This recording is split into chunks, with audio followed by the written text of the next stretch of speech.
Hello বন্ধুরা, good morning, শুভ সকাল। সকাল সকাল চলে এসেছি সুন্দর সুস্বাদু একটা মেনু নিয়ে। তো চলো, আজকে কিন্তু বানিয়ে নিয়েছি কাচ্চি মাছের ঝাল, একদম শীতের সুন্দর সুন্দর সবজি দিয়ে। তো চলো, তোমাদেরকে স্টেপ বাই স্টেপ দেখিয়ে দেবো। তার আগে বলে দিই, যদি তোমাদের ভিডিওটা ভালো লেগে থাকে তাহলে আমার চ্যানেলটিকে সাবস্ক্রাইব করে দিও, লাইক, কমেন্ট অ্যান্ড শেয়ার করে দিও। তো দেখো, নিয়ে চলে এসেছি আমি শীতের কিছু সবজি। এখানে নিয়ে নিচ্ছি বেগুন, কাঁচা টমেটো, পাকা টমেটো, আলু, আর সঙ্গে নিয়ে নিচ্ছি 3-4টে কাঁচা লঙ্কা।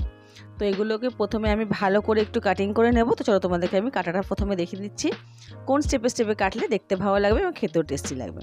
তো এইভাবে বেগুনগুলো প্রথমে কেটে নিলাম। তো দেখো, সব বেগুনগুলো সুন্দর করে কেটে নিয়েছি। আলুগুলোকেও কিন্তু লম্বা লম্বা করে কেটে নেব। তো দেখো, আলুগুলো লম্বা লম্বা কেটে নিয়েছি। এরকমভাবে কাটলে কিন্তু তাড়াতাড়ি সিদ্ধ হয়ে যাবে, খেতে খুব টেস্টি লাগে। আচ্ছা, কাঁচা টমেটোটা একদম পাতলা পাতলা করে কাটবো, না হলে কিন্তু সিদ্ধ হতে পারবে না। আর এখানে নিয়ে নিয়েছি পাকা টমেটো। সব জিনিসগুলো কেটে নিয়েছি, লঙ্কাগুলো একটু তেজা তেজা করে কেটে নিলাম। তো চলো, সব আমার এখানে কাটা কিন্তু রেডি হয়ে গেছে। দেখতেই পাচ্ছ কত সুন্দর কালারফুল লাগছে। আর শীতের সবজি তো খেতে ভীষণ ভীষণ টেস্টি হয়, জানোই সবাই। আর সবজি খাওয়া তো ভীষণই উপকারী স্বাস্থ্যের জন্য। তো চলো, এবার তোমাদেরকে আমি স্টেপ বাই স্টেপ দেখিয়ে দিই কীভাবে রান্নাটা করছি। আচ্ছা, এই যে মাছগুলো দেখো, কাগজি মাছগুলো ভালো করে ধুয়ে নিয়েছি আমি। ভালো করে ধুয়ে নিয়ে এর মধ্যে আমি এখন নুন এবং হলুদ মিশিয়ে দেবো। নুন হলুদ মিশিয়ে আমি এখানে 10 থেকে 15 মিনিটের জন্য রেখে দেবো ম্যারিনেশনের জন্য। তো পরিমাণ মতো নুন নিয়ে নিয়েছি, নিয়ে সঙ্গে পরিমাণ মতন হলুদ নিয়ে সবগুলোকে ভালো মতন একটু মেখে রেখে দিচ্ছি 10 থেকে 15 মিনিটের জন্য। কাগজি মাছ কিন্তু খেতে ভীষণ ভীষণ টেস্টি হয়, চোখের জন্য খুব উপকারী। তোমরা নিশ্চয়ই বাড়িতে বানিয়ে কিন্তু খেও। আচ্ছা, এখানে ওভেনে একটা কড়াই বসিয়ে নিয়েছি, দিয়ে দিচ্ছি পরিমাণ মতন সর্ষের তেল। তবে হ্যাঁ, এই রান্নায় কিন্তু সর্ষের তেল ইউজ করবে। যে কোনো মাছের রান্নায় সর্ষের তেল ইউজ করলে কিন্তু বেশি টেস্টি হয় খেতে।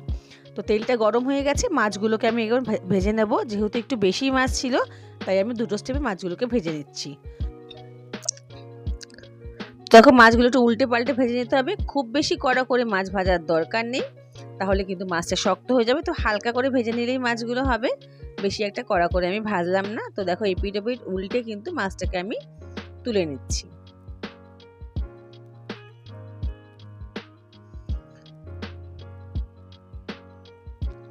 তো এবার একইভাবে আর যে বাকি মাছগুলো ছিল সেই মাছগুলোকে আমি ভেজে নেব।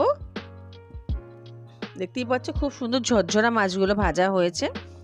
এবার যে বাকি মাছগুলো ছিল, বাকি মাছগুলো কিন্তু আমি এখানে ভালো করে ভেজে নিচ্ছি। তো যারা যারা ভিডিওটা দেখছো, প্লিজ কিন্তু কমেন্ট করো, লাইক অ্যান্ড শেয়ার করে দিও। আর কে কোথার থেকে দেখছো আমাকে অতি অবশ্যই মেসেজ করে জানিও। আর কাচ্চি মাছ খেতে সবারই ভীষণ পছন্দ হয়, আমি জানি, খুব ভালো একটা মাছ। তো চলো, কড়াইতে আবার দিয়ে দিলাম পরিমাণ মতন সর্ষের তেল। এখানে ফোড়নে দিয়ে দেবো কালো জিরে এবং শুকনো লঙ্কা। তো ফোড়নটাকে একটু ভালো করে ভাজা ভাজা করে নিচ্ছি। ফোড়নটা ভাজা হয়ে গেলে এবার আমি এখানে একে একে যে সবজিগুলো আমি কেটে রেখেছিলাম, সব সবজিগুলো একে একে কিন্তু এখানে ভেজে দেবো। তো প্রথমে যেহেতু আলু সেদ্ধ হতে একটু বেশি টাইম লাগে, তাই প্রথমে আমি আলুগুলোকে ভালো করে ভেজে নিচ্ছি। তো দেখো, লাল লাল করে আলুগুলো ভেজে নেব। আর হ্যাঁ, যে কোনো রান্নায় সবজি যদি তোমরা ভালো করে ভেজে রান্না করো, তাহলে রান্নার টেস্ট কিন্তু আরও 50% বেড়ে যায় ভাজাতেই। তো চলো, প্রথমে আলুগুলো ভালো করে ভেজে নিলাম। দেখো, এখানে আমার আলুগুলো ভাজা হয়ে গেছে অলমোস্ট, সুন্দর একটা কালারও চলে এসছে। আচ্ছা, এবার যে বেগুনগুলো ছিল, বেগুনগুলোকেও আমি এর মধ্যে দিয়ে ভালো করে বেগুনগুলো ভেজে নেব। তো দেখো, বেগুনগুলো ভেজে নিচ্ছি এখানে এক এক করে। তো সব সবজিগুলো আমি কিন্তু স্টেপ বাই স্টেপ ভেজে নেব। তো একটু ঢেকে দিয়ে ভাজলে কিন্তু আর খুব তাড়াতাড়ি নরম হয়ে যাবে। তো স্টেপ বাই স্টেপ ভেজে নিচ্ছি সব সবজিগুলোকে। আশা করি তোমাদের আজকে আমার এই ভিডিওটা পছন্দ হবে, কেন কি কাচ্চি মাছ খেতে সবারই খুব পছন্দ। আচ্ছা, দিয়ে দিলাম পরিমাণ মতন লবণ, আর এর মধ্যে দিয়ে দেবো অল্প একটু হলুদ গুঁড়ো, দিয়ে আবার একটু ভালো করে নাড়িয়ে চাড়িয়ে নিচ্ছি। আমি আজকে তোমাদেরকে পুরো স্টেপ বাই স্টেপ রান্নাটা এখানে দেখালাম, যাতে তোমরা খুব ইজিলি করতে পারো রান্নাটা। আচ্ছা, এখানে দিয়ে দিচ্ছি টমেটোগুলো, কাঁচা টমেটো এবং পাকা টমেটো দুটোই দিয়ে দিলাম। আর সঙ্গে যে লঙ্কাগুলো চিড়ে রেখেছিলাম, লঙ্কাগুলোও দিয়ে দিলাম। তো সবগুলো দিয়ে আবার একটু ভালো করে কষিয়ে নিচ্ছি। এখন আমি কিন্তু কোনো জল ব্যবহার করব না। তো দেখো, এখানে দিয়ে দিলাম আরও একটু হলুদ, যেরকম লাগবে। তো সঙ্গে দিয়ে দিচ্ছি অল্প একটু লঙ্কার গুঁড়ো, স্বাদ অনুযায়ী। একটু ঝাল ঝাল করলে খেতে ভালো লাগে এই সবজিটা। তো চলো, সব কিছু দিয়ে ঢেকে রাখছি প্রায় 5 থেকে 7 মিনিটের জন্য। তো দেখো ফিরে এসেছি 5 থেকে 7 মিনিট পর। তো দেখতেই পাচ্ছ এখানে কিন্তু আমি একটুকু জল না দেওয়া সত্ত্বেও কিন্তু সবজি থেকে জল বেরিয়েছে, যেহেতু টমেটো ছিল। তো সবজি থেকে কিন্তু নিজের থেকে একটা জল বেরিয়ে গেছে অলরেডি। তরকারিটা একদম মাখা মাখা হয়ে গেছে, খুব খুব সুন্দর লাগছে দেখতে। এবার যে মাছগুলো ভেজে রেখেছিলাম, তো এখানে মাছ ভাজাগুলো সব এখানে আমি কিন্তু দিয়ে দিচ্ছি। মাছ ভাজাগুলো দিয়ে দিলে কিন্তু আর বেশিক্ষণ রান্না করার দরকার নেই, বিকজ মাছগুলো তাহলে কিন্তু একদম ভেঙে গুঁড়ো গুঁড়ো হয়ে যাবে। তো মাছ ভাজাটা দিয়ে হালকা হাতে একটু নাড়িয়ে 2 থেকে 4 মিনিট যেন রেখে দিলে কিন্তু তৈরি হয়ে যাবে আজকে আমার এই সুস্বাদু মেনুটি।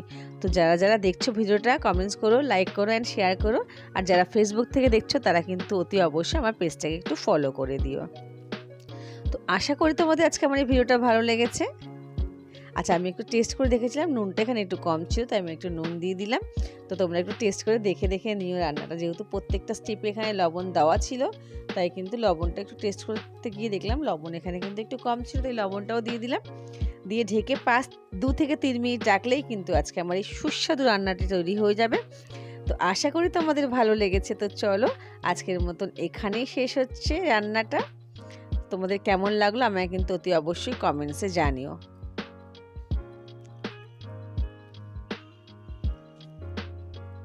তো চলো আজকে এখানে শেষ করছি, দেখা হচ্ছে তোমাদের সাথে আবার নেক্সট ভিডিওতে। Tata, bye by.